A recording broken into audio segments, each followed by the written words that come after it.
Om.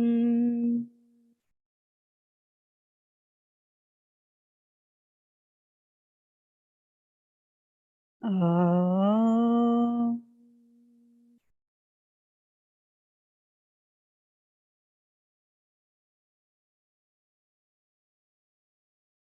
Om.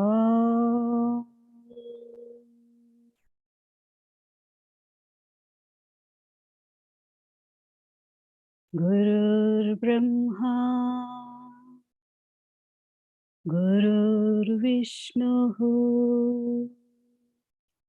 Gurur Devo Maheswaraha,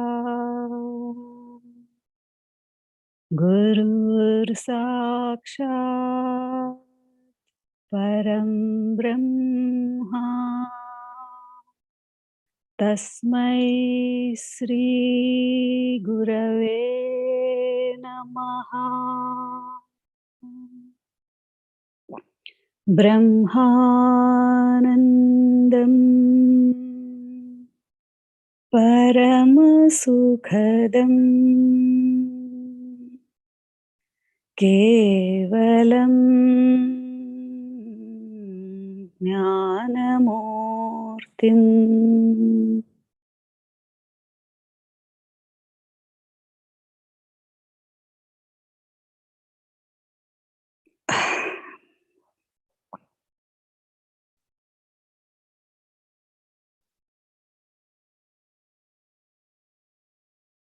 Sorry అండి.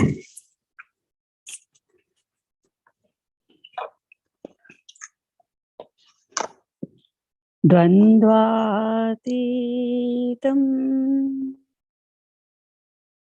గగన సదృశం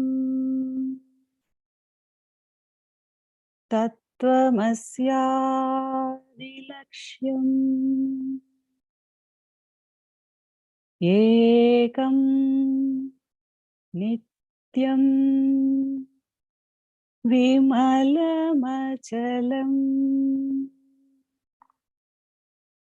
సర్వధీ సాక్షిభూతం భావాతీతం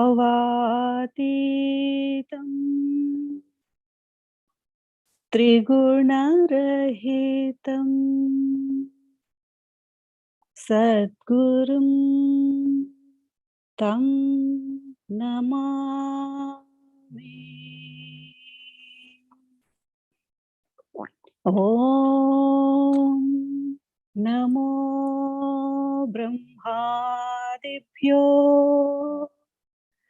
బ్రహ్మ విద్యా సాంప్రదాయ కర్తృభ్యో వంశ ఋషిభ్యో మహాభ్యో నమో గురుభ్యః. సర్వోపప్లవరహిత ప్రజ్ఞానఘన ప్రత్యగర్థో బ్రహ్మైవాహమస్మి. అహం పదార్థరహితః.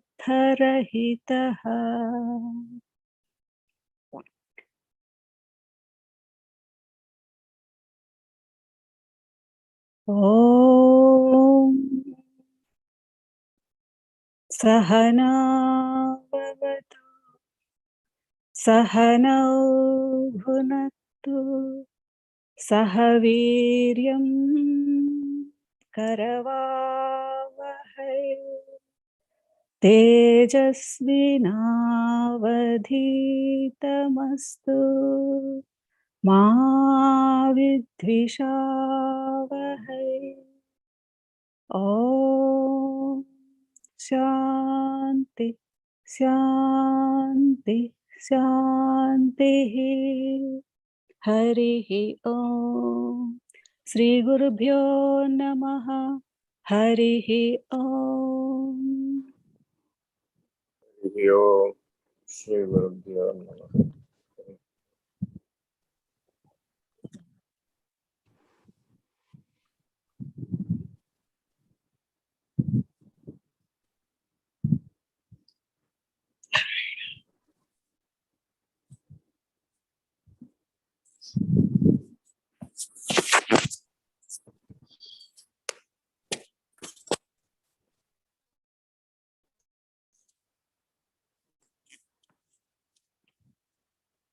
మన గురుదేవులు అచల పరిపూర్ణ రాజయోగి నిర్భయానంద స్వామి విదేహ కైవల్యం చెందారు.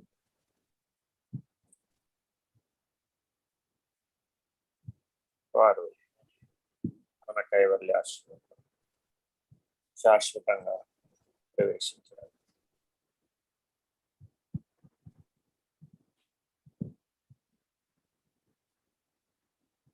ముందుగా వారికే ప్రతిష్ట జరగాలి. మూల విరాట్ కంటే కూడా వారే మూల విరాట్గా ముందు ప్రవేశించారు.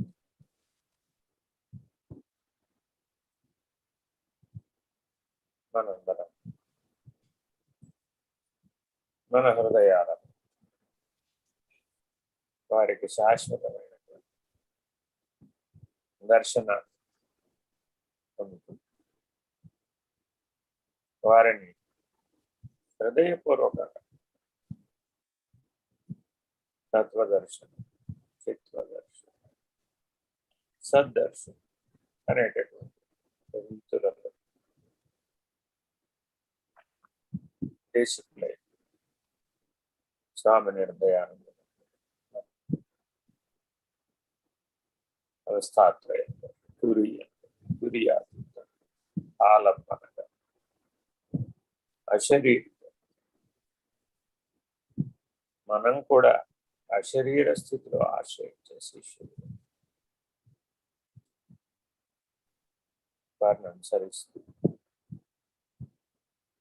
వారు కడతేరిన విధంగా మనందరం కూడా కడతేరే ప్రయత్నం చేయాలి. సాధారణంగా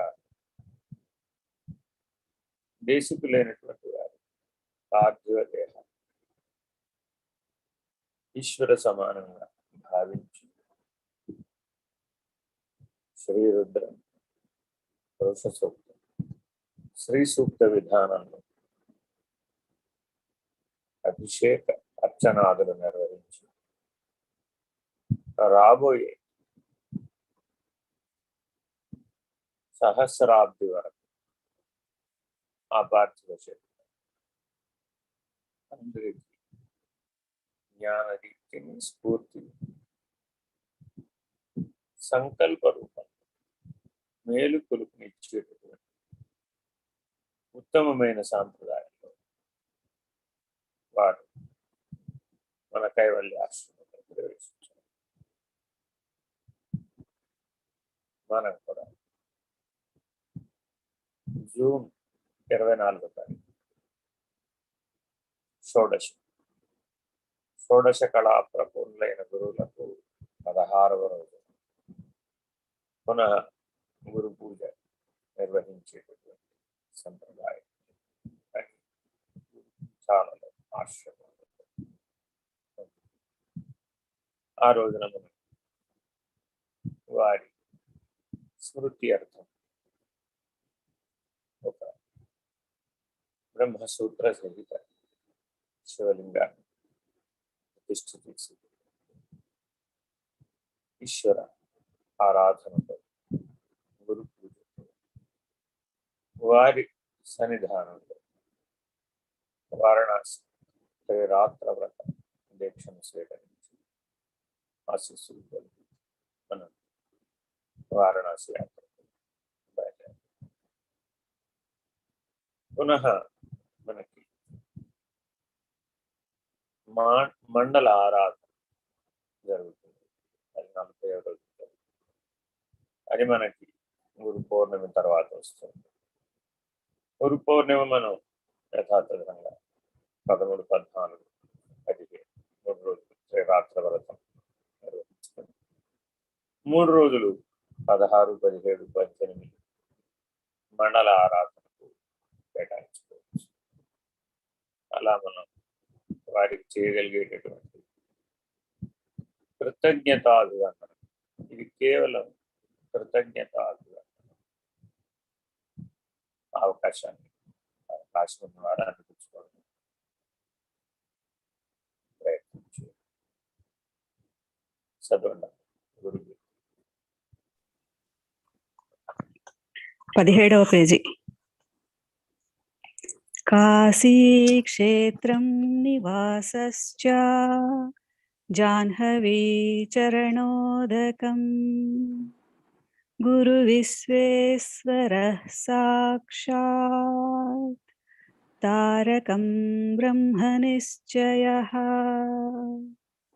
తాత్పర్యము: గురువే విశ్వేశ్వరుడుగాను, ఆ గురు నివాస స్థలమే కాశీక్షేత్రముగాను, ఆ గురు పాదోదకమే గంగగాను, ఆ గురువుచే ఉపదేశింపబడి నిశ్చయమైన పరబ్రహ్మ జ్ఞానమే తారకోపదేశముగాను అగుచున్నది.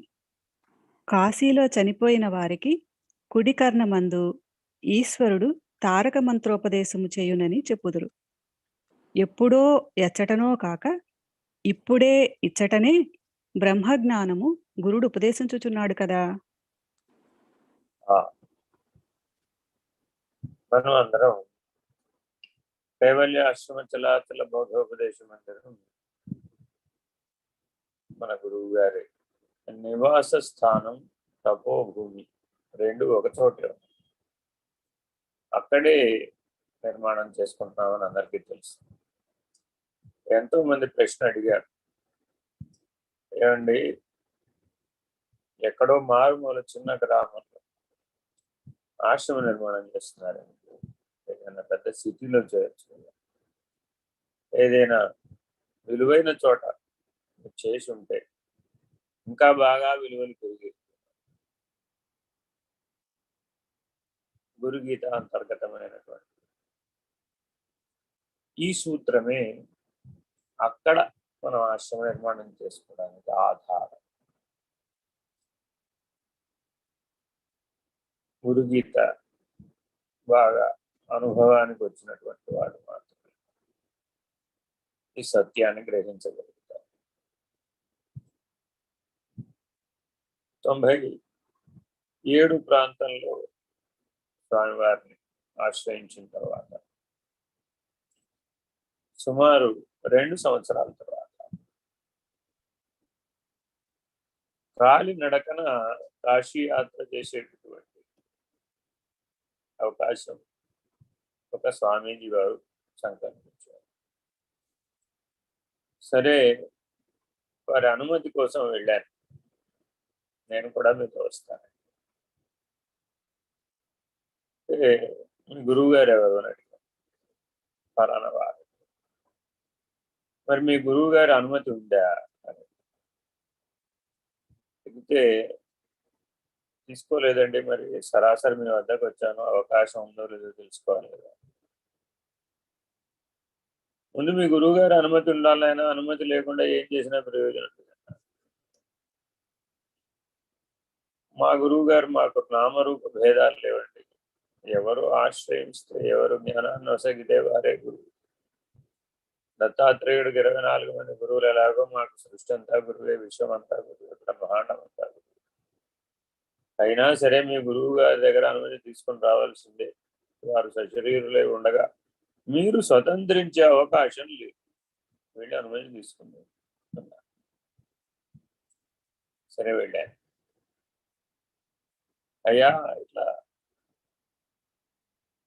కాలినడకన కట్టుబట్టలతో జేబులో ధనం లేకుండా వెళ్ళాలి, అది కూడా ఒక వ్రతం. ఈశ్వరానుగ్రహం అంటే ఏమిటో తెలుస్తుంది. ఎక్కడెక్కడ ఎలా మనల్ని ఈశ్వరుడు ఏ రూపంలో ఆదుకుంటాడో తెలుస్తుంది. ఇది స్వానుభవిక వేద్యం. గతంలో కుటీచక, బహూదక, దండి, హంస, పరమహంస, నారద పరివిరాజకోపనిషత్తు చెప్పినటువంటి పరివిరాజకులంతా తప్పక ఈ వ్రతాన్ని ఆచరిస్తారు. అని అడిగితే గురు గీతా పుస్తకం తీయించారు. తీయించి ఇదే వాక్యాన్ని చదివించారు. కాశీ ఎక్కడో,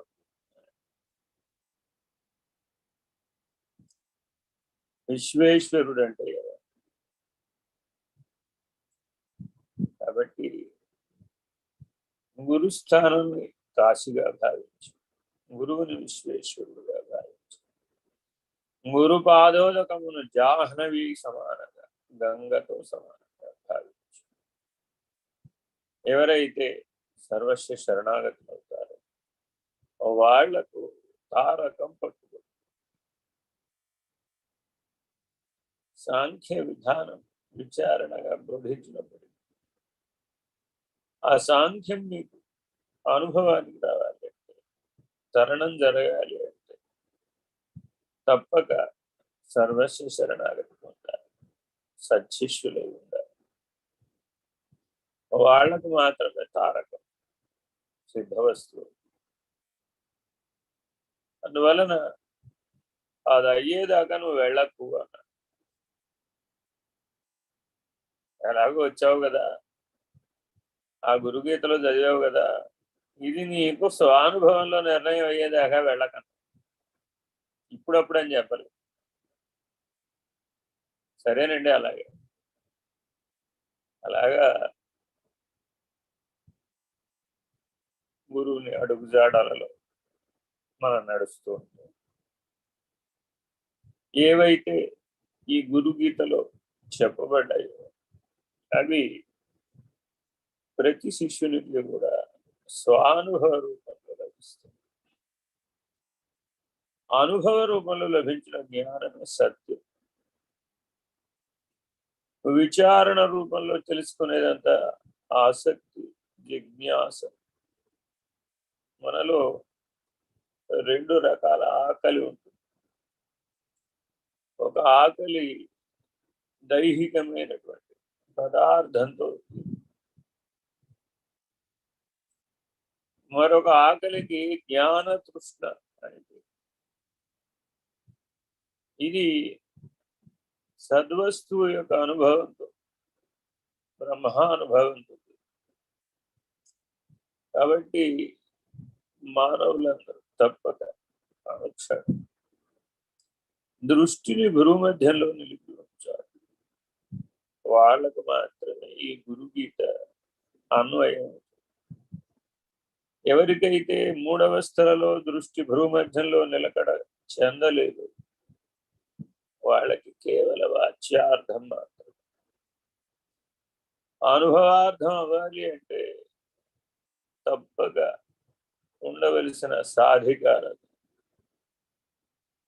మూడవస్థలలో దృష్టి భ్రువు మధ్యంలో సహజంగా అప్రయత్నంగా వాళ్లకు ద్వాదశాంతమైనటువంటి బ్రహ్మరంధ్రం లక్ష్యంగా, ఆజ్ఞాచక్రం నుంచి బ్రహ్మరంధ్రానికి మధ్యలో 12 దూరం. ఈ నడక నడవాలి, సాధనతో నడవాలి, సహజంగా జరగాలి,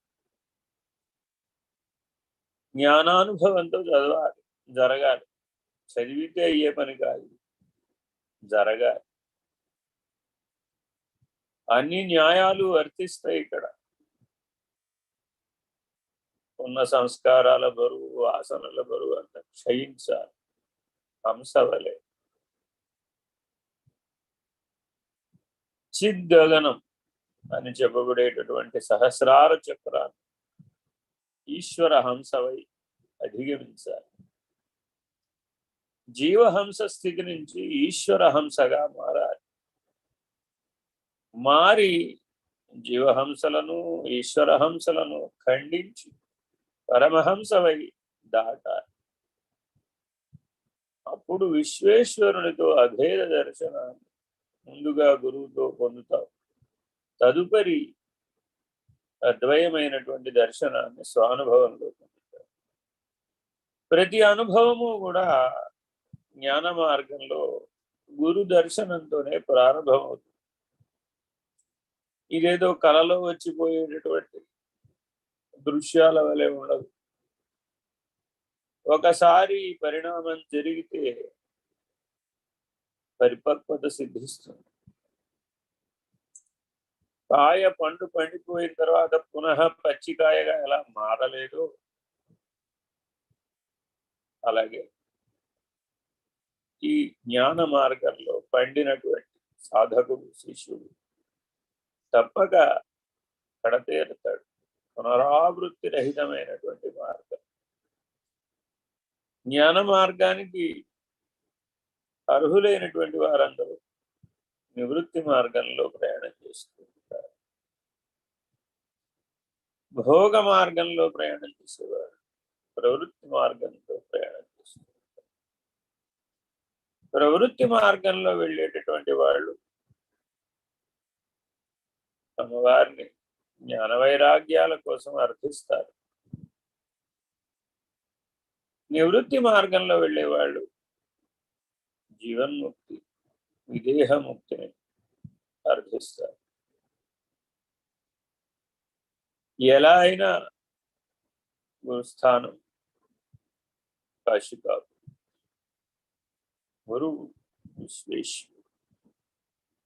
మనం 24వ తారీఖున తీసుకోబోయే దీక్ష కూడా ఈ సూత్రాన్ని అనుసరించే ఉంది. స్వామివారికి వారణాసి త్రిరాత్ర వ్రతం విషయం చెప్పడానికి వెళ్ళినప్పుడు నీకేం చెప్పామో గుర్తులేదా? గుర్తుందండి. కానీ ఇప్పుడు మరి 100 మందిని ఇక్కడ వాళ్ళందరూ ఈ గురుస్థానాన్ని కాశీకాపురిగా భావించేటంత స్థాయి వరకు ఉండమని చెబితే ఇది వాస్తవికంగా సాధ్యపడే అంశం కాదు. కాబట్టి కైవల్యోపనిషత్తు బోధిస్తూ ఆ 9 రోజులు అనేక తపోభూములలో గురుస్థానాన్ని, గురుమూర్తిని దర్శించేటటువంటి స్వప్రకాశ దర్శనం, ఆ శరీర దర్శనంగా ఆ విశ్వేశ్వర దర్శనాన్ని పొంది పునః గురుస్థానానికి వచ్చే దీక్ష విరమించి అక్కడ ఇక్కడ ఉన్నది ఒక్క ఈశ్వరుడే అనేటటువంటి స్వానుభవ జ్ఞానం పొందడమే ఈ వారణాసి త్రిరాత్ర వ్రత లక్ష్యం. వాచగా సర్వవ్యాపకుడు ఈశ్వరుడు అంటాం, అనుభవంతో చెబితే అప్పుడు మాత్రం అది సత్యం. ఎక్కడ లేడు ఈశ్వరుడు అంటూ ఉంటాం, మళ్ళా మన తీరును మనం జీవిస్తూ ఉంటాం. ఇది సరైన విధానం. మనశ్చాంచల్యం ఉడిగినటువంటి వాడికి మాత్రం, చైతన్యం స్వాధీనమైనటువంటి వాడికి మాత్రం విశ్వేశ్వర దర్శనం. అంతరంగమున విశ్వేశ్వర దర్శనం, బహిరంగమున జగదీశ్వర దర్శనం. ఈ రెండు ఏకకాలంలో సిద్ధించిన వాడికి సర్వవ్యాపి మహేశ్వర, బహిరంతరము లేదు. ఈ గీత గీయడానికి గీత గీసేవాడు ఉంటే కదా, వాడే లేడు. ఈ సత్యాన్ని తెలుసుకోమంటుంది ఈ సూత్రం. వాచ్యార్థంగా అనేక మంది శక్తిపీఠములకు, జ్యోతిర్లింగాలకు, తీర్థయాత్రలకు వెళుతూ ఉంటారు. ఆ వెళ్ళిన చోటల్లా ఈశ్వర దర్శనం చేస్తూ ఉంటారు, ఈశ్వరి దర్శనం చేస్తూ ఉంటారు. శివా శివశక్త్యైక రూపిణి, వారిద్దరూ అభేదం. ఆ అభేదం జీవ బ్రహ్మల మధ్యలో కూడా అభేదమే. కాబట్టి ఆ అభేదమని ఎందుకు అన్నారయ్యా అంటే, నీకు ఎప్పటికైనా అభేద దర్శనం కలగాలి. అక్కడ ఈశ్వరుడికి చేసే అభిషేకం అంతా నాకే చేస్తున్నారు అనేటువంటి అనుభవం కలగాలి. ఆ స్థితిలో నిలకడ చెందాలి. దైవీ ప్రకృతి, జీవ ప్రకృతిని అధిగమించి దైవీ ప్రకృతి. ప్రకృతికి 3 స్థాయి భేదాలు ఉన్నాయి: జడ ప్రకృతి, జీవ ప్రకృతి, దైవీ ప్రకృతి. 3 ప్రకృతులే. జడ ప్రకృతి తమో గుణం. అది కేవలం ఓ కొండనో, ఓ బండనో, ఓ చెట్టనో, ఓ నదనో, ఓ తీర్థమనో వెళ్ళేమనుకో, కేవలం జడ ప్రకృతిని ఆశ్రయించిన. అక్కడ కూడా ఉన్నాడు పరమాత్మ. భగవంతుడు భూమిలో ప్రవేశిస్తే అది క్షేత్రం, నీళ్లలో ప్రవేశిస్తే అది తీర్థం, ఆహారంలో ప్రవేశిస్తే అది ప్రసాదం. అదే భగవంతుడు నీ హృదయంలో నీకే తెలియబడితే అది సాక్షాత్కారం.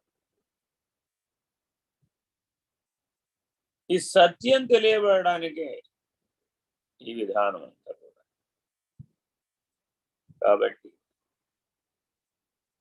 మనశ్చాంచల్యాన్ని పోగొట్టుకుని హృదయ పారిశుద్ధ్యాన్ని పొంది ఆత్మశుద్ధితో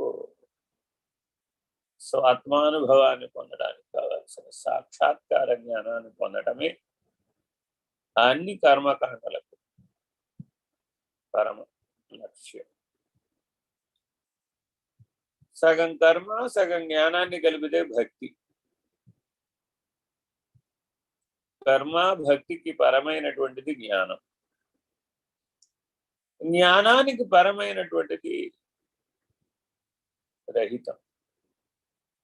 అది పరము పరాత్మ. అసలు జ్ఞానమే కలగంది పరము పరాత్పరము చెప్పుకోవడానికి బాగుంటాయి కానీ అనుభవానికి రావు. అనుభవానికే రానివి నిర్ణయానికి అవ్వదు. నిర్ణయానికే అవ్వనివి ఉండడానికి వీలు. అచలులా సచలులా అని మలయాళ యతీంద్రులు శుష్క వేదాంత తమో భాస్కరంలో ప్రశ్న అడుగుతారు.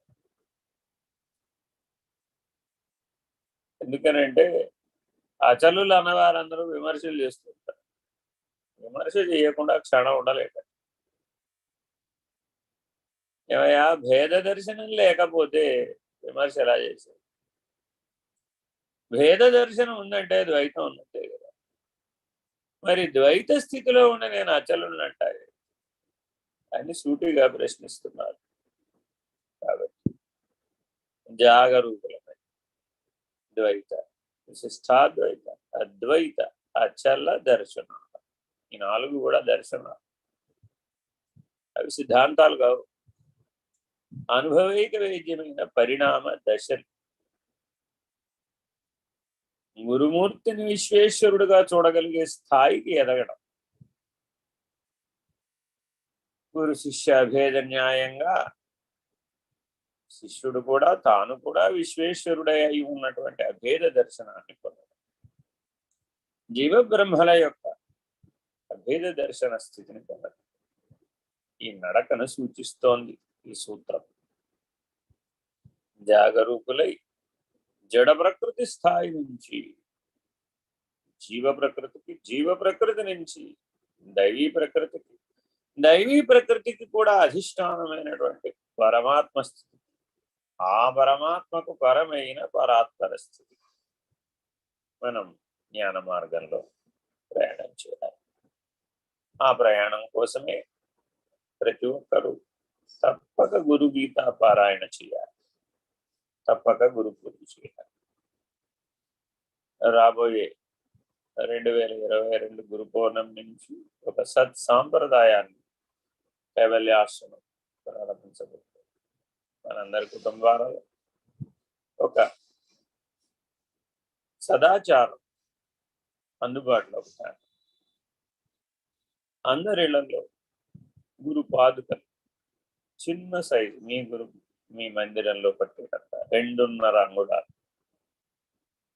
ఒక గురుపాదుకలను ప్రతిష్ఠ చేసుకుని ఏ శుభకార్యం మీ ఇంట్లో తలపెట్టిన గురు గీతా పారాయణ, గురు పూజ మన సత్సంగ సభ్యులతో కలిసి నిర్వహించుకొని ఆ శుభకార్యాన్ని నిర్వహించుకోవడం అనే సదాచారాన్ని మన అందరి కుటుంబాలలో, మనందరి ఇళ్లలో కూడా పాటించి మనమందరం ఈ జడ ప్రకృతి స్థాయి నుంచి కనీసం దైవీ ప్రకృతి స్థాయికి ఎదిగి పరిణామం చెందాలి.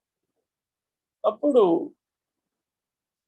జీవ బ్రహ్మల యొక్క అభేద దర్శనాన్ని పొందడానికి కావాల్సినటువంటి అధికారిత్వం కలుగు.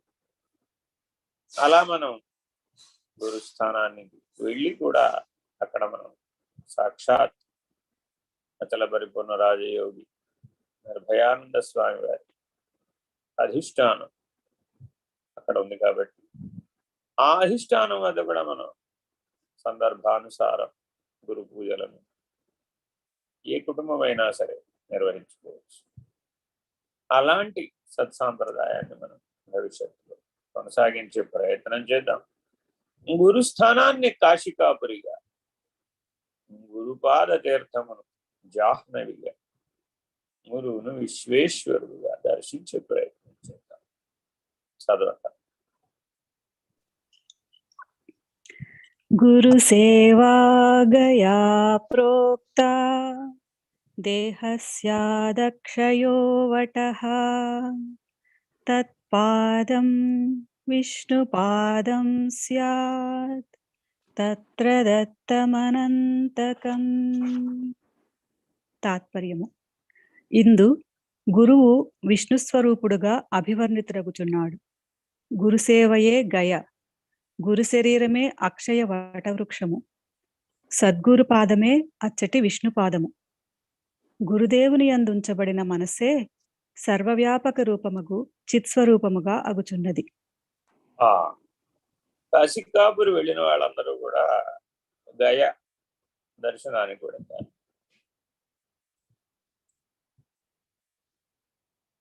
గయా మాంగళ్య గౌరిత, అక్కడ ఒక శక్తిపీఠం మంగళ గౌరి.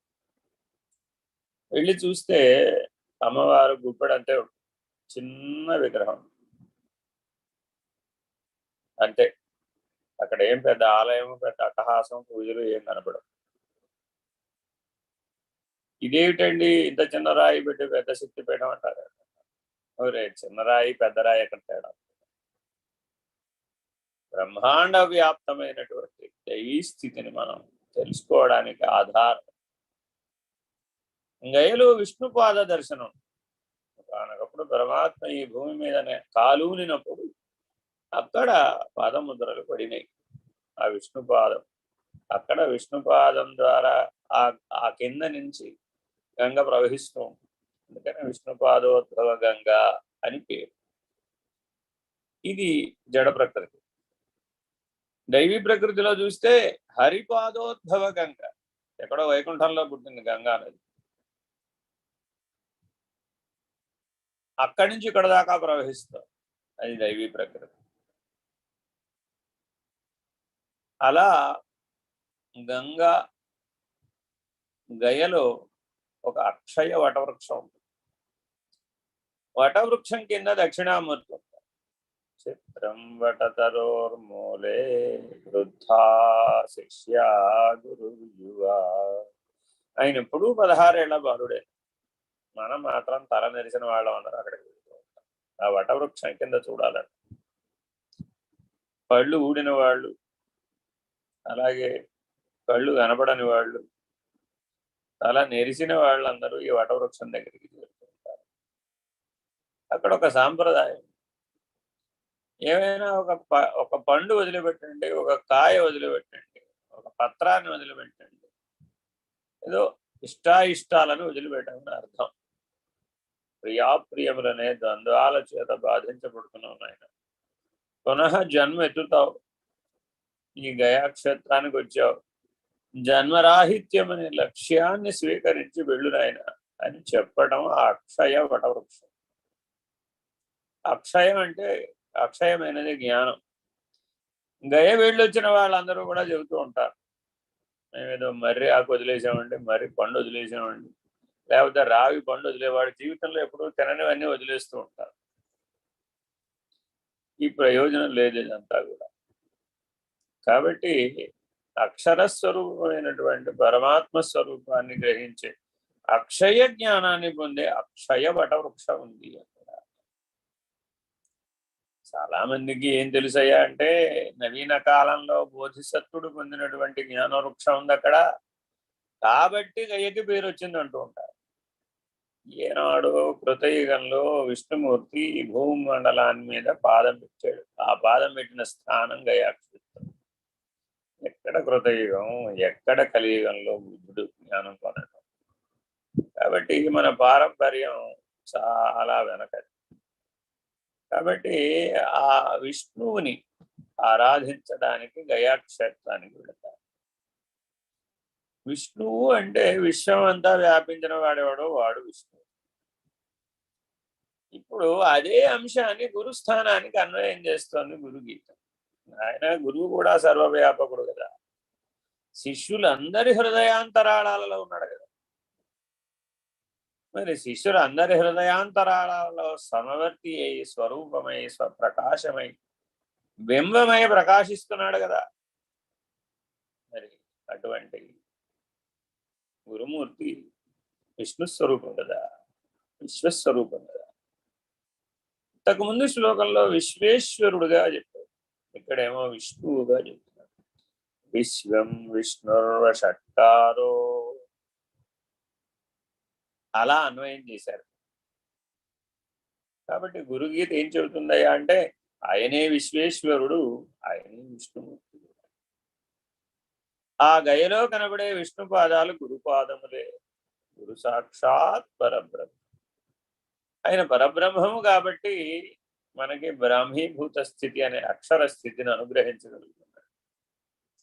ఆ అక్షయమైన అక్షరమైన జ్ఞానాన్ని అనుగ్రహిస్తున్నాడు. అదిట మంగళత్వం.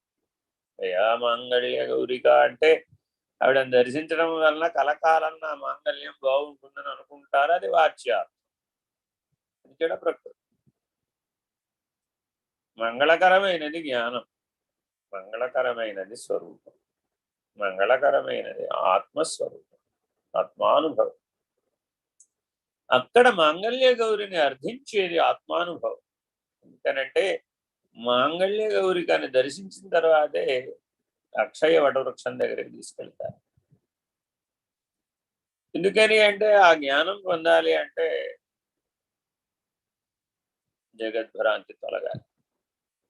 అక్షరస్వరూపం తెలియబడాలి అంటే క్షరమైనటువంటి జగద్భ్రాంతి తొలగిన వాడికి సాధికారం.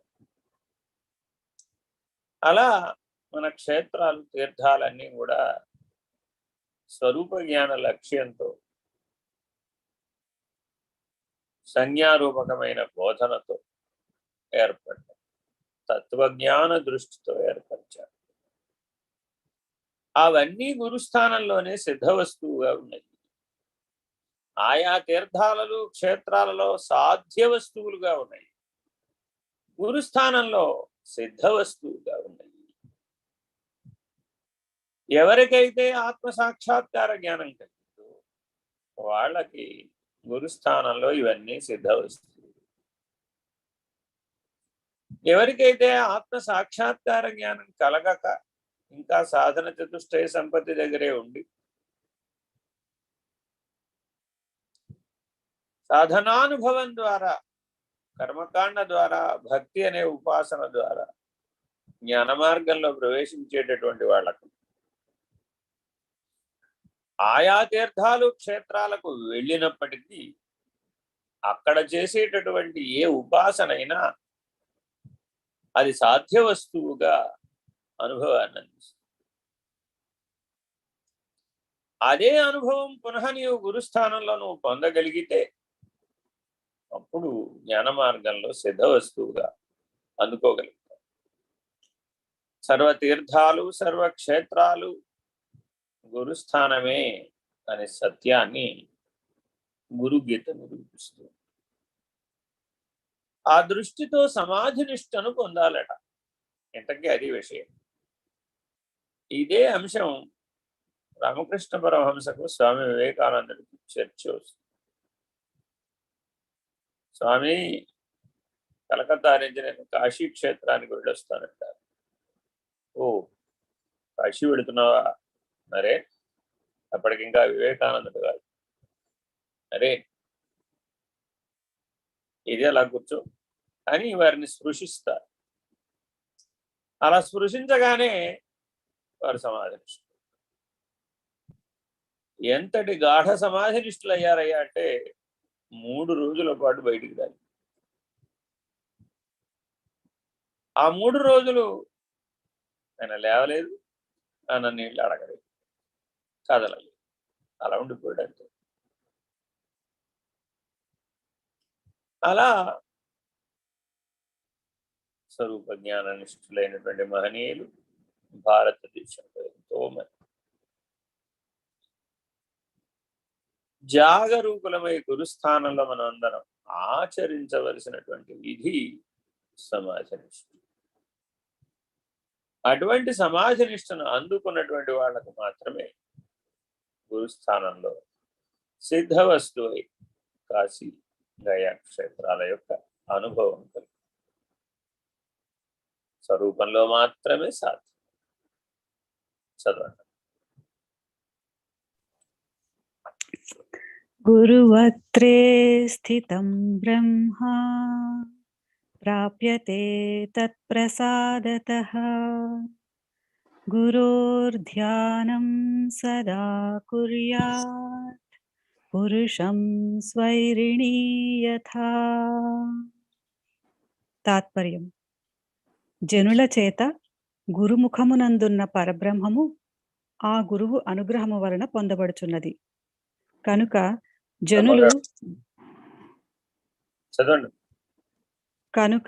జనులు గురువును ఎల్లప్పుడూ ఎడతెగకుండా వ్యభిచారియగు స్త్రీ పరపురుషుని వలనే ఏకాగ్ర చిత్తులై ధ్యానించవలయును.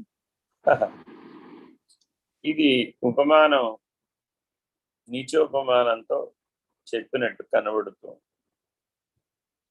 గురువక్త్రే స్థితం బ్రహ్మ ప్రాప్యతే తత్ప్రసాదతః గురోర్ధ్యానం సదా కుర్యాత్ పురుషం స్వైరిణీ యథా.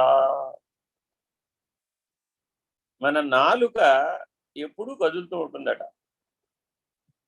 నాలుకకు మరొక పేరుంది, అది స్వైరిణి. నరం లేని నాలుక అన్నమాట. నాలుక ఆడితేనే కదా మనం అకారం నుంచి క్షకారం దాకా పలకగలిగి ఎన్ని మాటలు పలికినా దాని ద్వారానే పలకగలుగుతాం, ఎన్ని పాటలు పాడినా. వెరసి అన్ని శబ్దాలు నిశ్శబ్దమైన మౌనం నుంచి ఉత్పన్నమైనవే. ఆ నిశ్శబ్ద స్థితిలోనేమో పురుషుడున్నాడు. ఈ శబ్ద స్థితిలో ఉన్న మనస్సు ద్వారా పనిచేస్తున్న నాలుక విరమించి పురుషుని మీద దృష్టి పెట్టాలి. జగత్తు వైపు పనిచేస్తే దానికి వ్యభిచారం అనేది తెలుసుకోవాల్సిన ఒక అంశం ఉంది. వేదాంతంలో వ్యభిచార నియమం అని ఒక నియమం ఉంది. ఇది సంస్కృత శబ్దం. తెలుగులో మాట్లాడే ఇంద్రియ చపలత్వంతో చెప్పిన అంశం కాదు. అవ్యభిచారిణీ మనః. జ్ఞానయోగానికి ఎవరు అధికారయ్యా? అవ్యభిచారిణీ మనః. మనసు అవ్యభిచారిగా ఎప్పుడైతే ఉందో, అంటే అర్థం ఏమిటంటే చారము అంటే కదులుట, అభిచారము అంటే బలంగా కదులుట, వ్యభిచారము అంటే విశేషంగా బలంగా కదులుట. అది దాని ఉత్పత్తి అర్థం. కాబట్టి మన మనస్సు నాలుక ఎలా కదులుతున్నాయ్యా, ఇంద్రియాలు ఎలా కదులుతున్నాయా అంటే విశేషంగా బలంగా కదులుతున్నాయి. విశేషంగా బలంగా కదిలేటటువంటి ఇంద్రియాలను తమ యొక్క స్వరూప స్థానమైన ఆత్మయందు ఎవరైతే నియమించారో, లయం చేశారో, నిలబెట్టారో, అటువంటి దృష్టి కలిగిన వాడికి ఈ సూత్రం అర్థం. ఎలా అర్థమవుతాడంటే గురువక్త్రే స్థితం బ్రహ్మ. ఇప్పటి వరకు ఇద్దరు అయిపోయారు. విశ్వేశ్వరుడు అయిపోయాడు, విష్ణుమూర్తి కూడా అయిపోయాడు. ఇప్పుడు బ్రహ్మగారి విషయం చెబుతున్నారు. జిహ్వాపాతు సరస్వతి అన్నాం. జిహ్వాపాతు సరస్వతి అని ఎందుకు అన్నామయ్యా అంటే ఆ జిహ్వాగ్రే వసతి, ఆవిడ స్థానమే అది. వక్త్రే వసతు బ్రహ్మ జిహ్వాగ్రే వసతు వాణి, అవి వాళ్ళ స్థానాలు. వక్త్రే వసతు బ్రహ్మ, ఆ ముఖమే బ్రహ్మం. అందుకే బ్రహ్మవర్చస్సు అని, బ్రహ్మకళ అని అంటుంటాం. ఎవరైనా గురుమూర్తిని గుర్తించాలి అంటే వారి పాలభాగం నుంచి, వారి వక్త్రంలో నుంచి, ముఖంలో నుంచి వెలువడుతున్నటువంటి ఆ బ్రహ్మజ్ఞాన విభూతి, బ్రహ్మవర్చస్సు, బ్రహ్మకళ చేత గుర్తించబడదు. ఆ బ్రాహ్మీభూత స్థితి యందు సదా మునిగి ఉంటాడు. ఆ సదా మునిగి ఉండటం చేత ఆయన నుంచి సర్వకాలము ఆ బ్రహ్మ వర్చస్సు వెదజల్లబడు. అప్పుడు ఆయన శరీరం కాదు, ఆయన సప్తధాతువులు దైవీ ప్రకృతిలోకి మారిపోయింది. అస్థికలు శివలింగాలుగా మారిపోయింది. వ్యాపించినటువంటి రక్తం, వాయువు ఇత్యాదులన్నీ విష్ణువుగా మారిపోయాయి.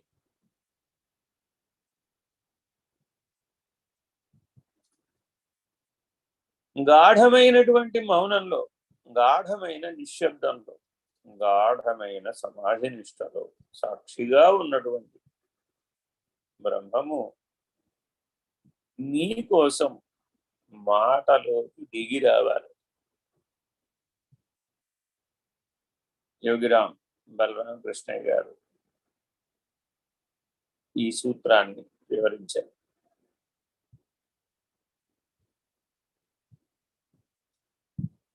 ఆ వివరణ అందుకోవడం అందరికీ సాధ్యం కాదు. ముందు ఇలా గురువక్త్రంలో బ్రహ్మను దర్శించగలిగే స్థాయికి మనం ఎదగాలి. మన వక్త్రంలో కూడా బ్రహ్మమే ఉన్నాడు. అప్పుడు గాని ఉన్నది బ్రహ్మం అనేటటువంటి నిర్ణయం మనకి స్వానుభవానికి రాదు. బ్రహ్మం అంటే చతుర్ముఖ ప్రజాపతిని బ్రహ్మం అని పిలుస్తాం. మూర్తిత్రయమైనటువంటి త్రిమూర్తులను కలిపి బ్రహ్మం అంటాం. కూటస్థమైనది బ్రహ్మం. బ్రహ్మాండ సాక్షి కూటస్థం, బ్రహ్మాండ సాక్షి బ్రహ్మం. అటువంటి బ్రహ్మము ఏ వక్త్రం నుంచి అయితే నీకు తెలియబడుతుందో ఆ వక్త్రమే బ్రహ్మం. ఎలాగంటే సూర్యప్రకాశం సూర్యుడి నుంచే కదా తెలియబడుతుంది. ఆయన ఉనికి దేంతో కనబడుతుందంటే ప్రకాశంతో.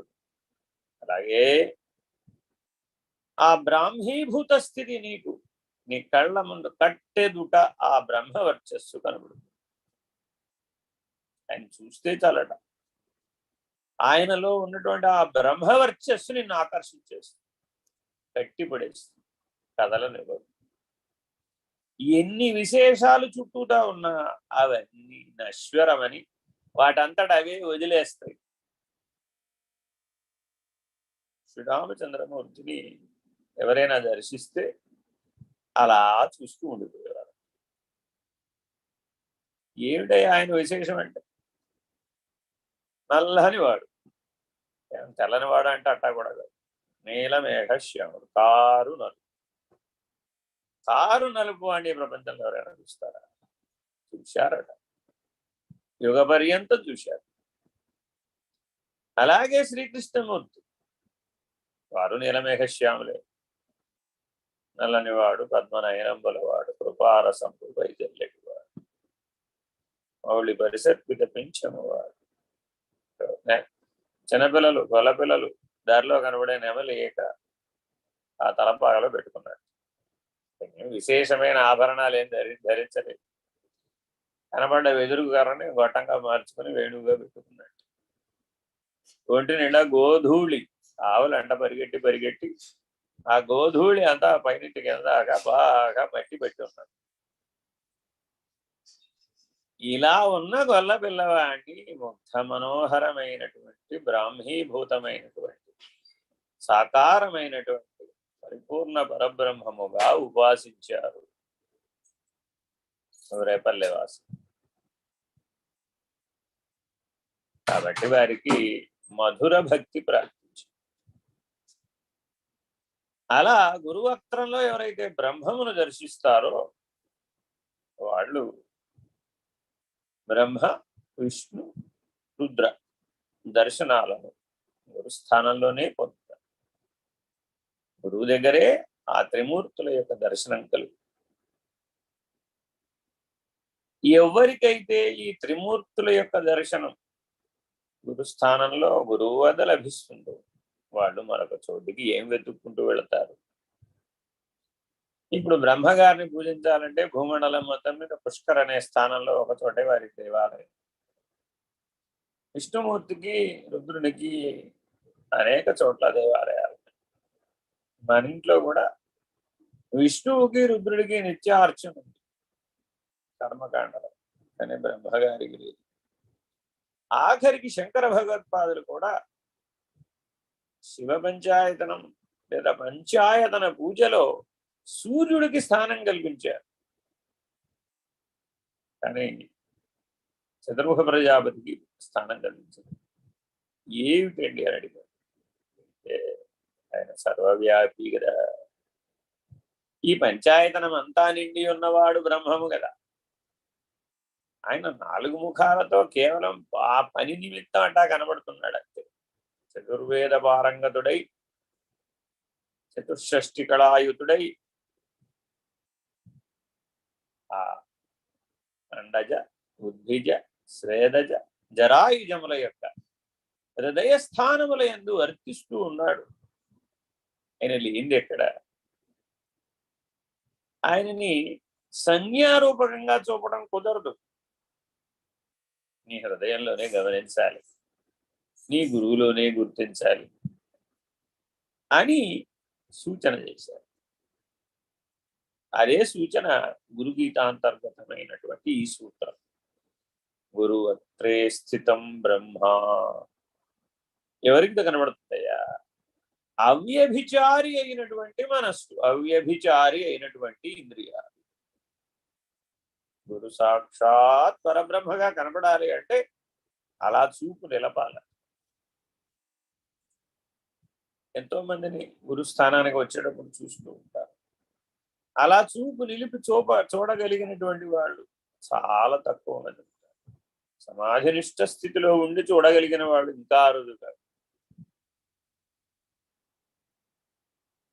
అభేద దర్శన స్థితిలో చూసేవాళ్ళు ఇంకా అరుదుతారు.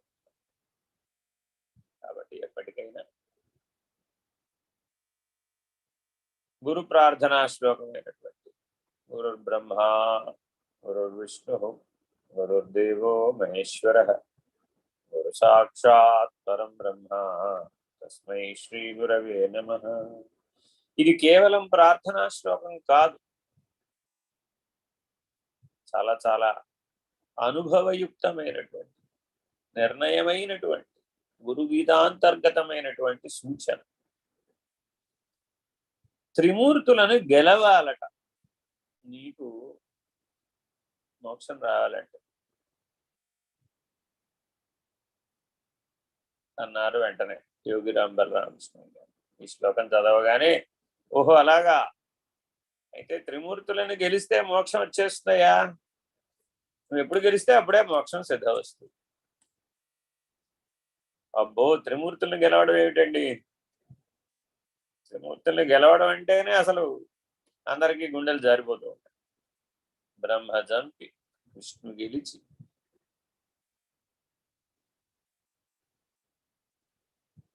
రుద్రునితో సమమై తానోగుయై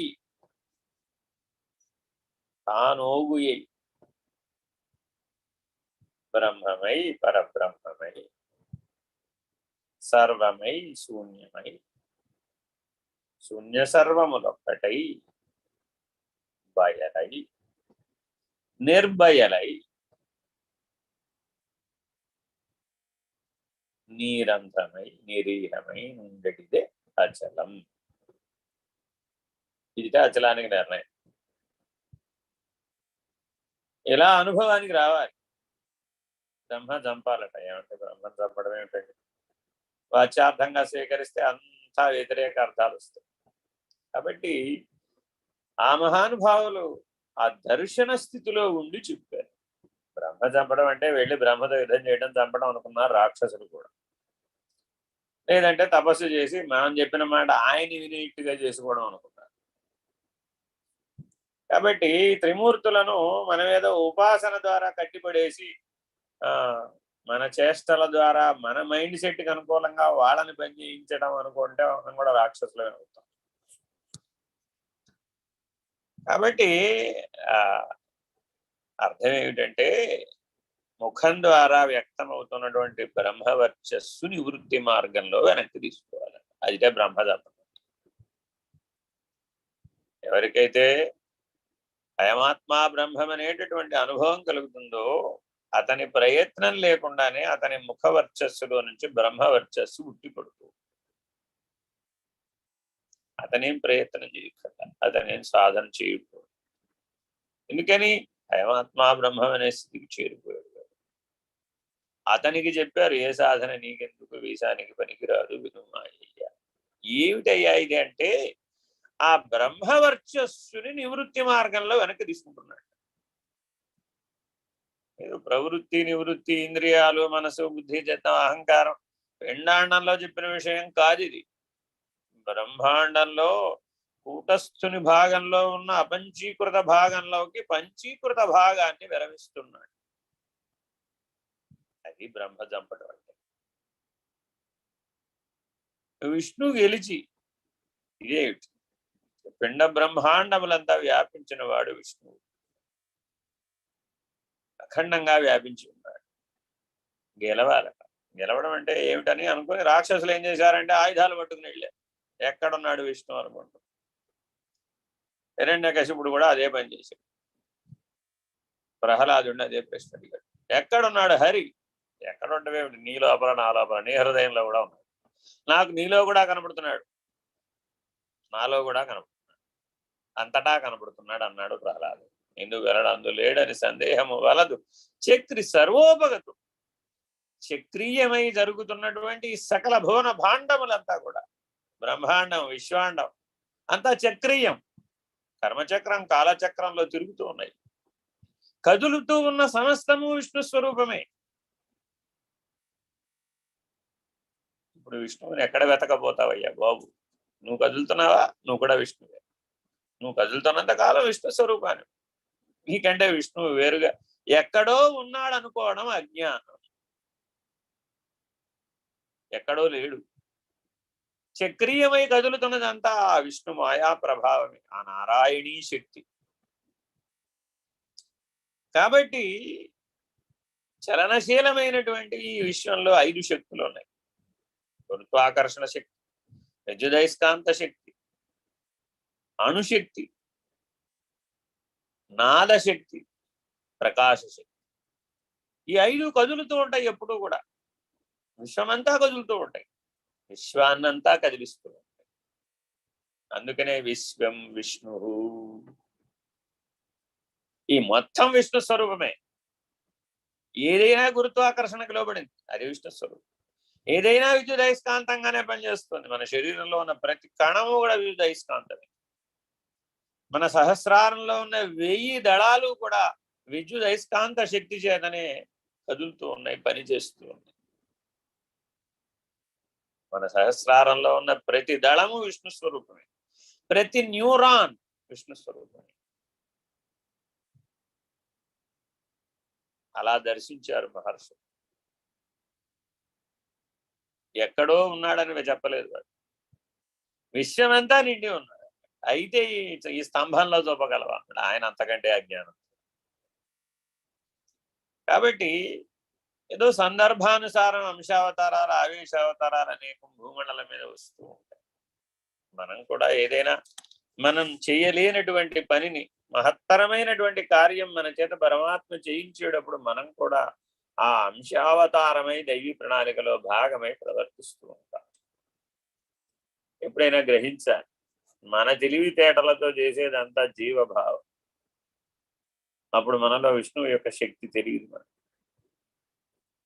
అసాధ్యం సుసాధ్యం అవుతుంది దైవీ ప్రణాళికలో.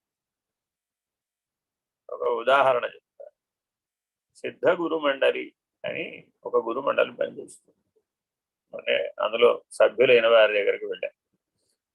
స్వామి, ఇప్పుడు మీ తమరే కర్తవ్యంలో ఉన్నారు.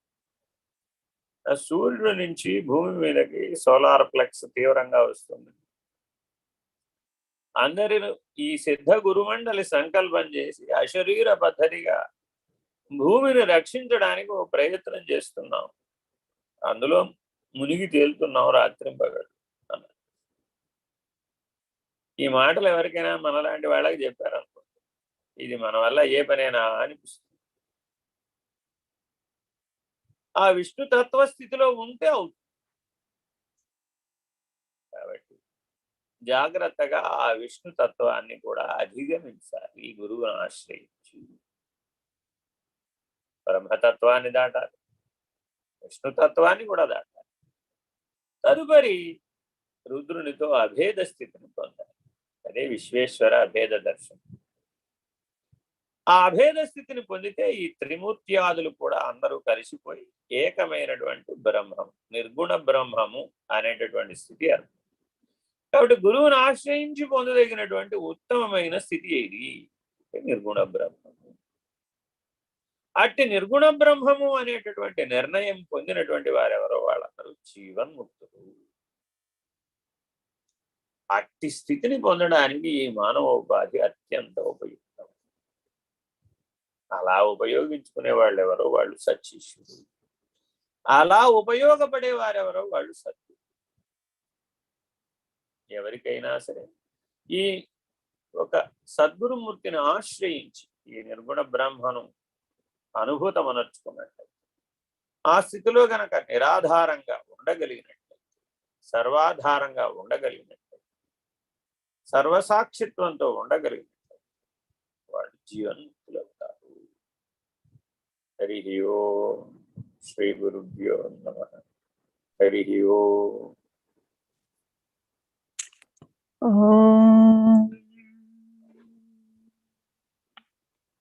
పూర్ణమద పూర్ణమిదం పూర్ణాత్ పూర్ణముదచ్యతే పూర్ణస్య పూర్ణమాదాయ పూర్ణమేవావశిష్యతే.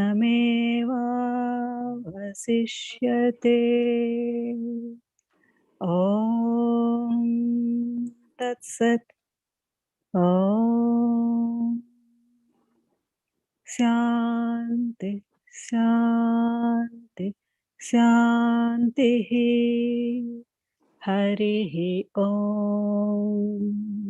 శ్రీ గురుభ్యో నమః. హరి ఓం.